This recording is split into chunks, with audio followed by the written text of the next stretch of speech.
Tojikistondan. Men juda ham og'ir ahvolda kelgandim. Mana shu Instagramdan ko'rib, chetga bolalarim olib keldi, o'g'illarim. Kolyaskada kelgandim. Uyda ham butun apparatda yotardim. Men astma kasalligi bilan. Sahrim bor, asmaman. Davletam pastdan davletam chiqardi. Apparatni tashadim. Davletam 4 oy bo'lgan bo'lsa, hali biror marta davletam chiqqan yo'q. Xudoga shukr.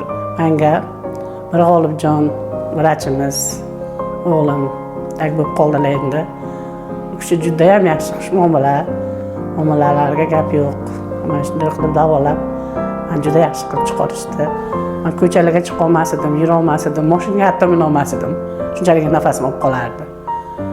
Eslashadim, qarib 120 kilodan oshiq edim. Hozir shu 105 ga tushib qoldim. Eslashadim. Umuman sahr yo'q, Xudoga shukr. Shularga hammasiga rahmat, sog' bo'lishsin, ishlariga omad. G'olibjon professorlik nimalariga, lavozimlarga ko'tarilsin.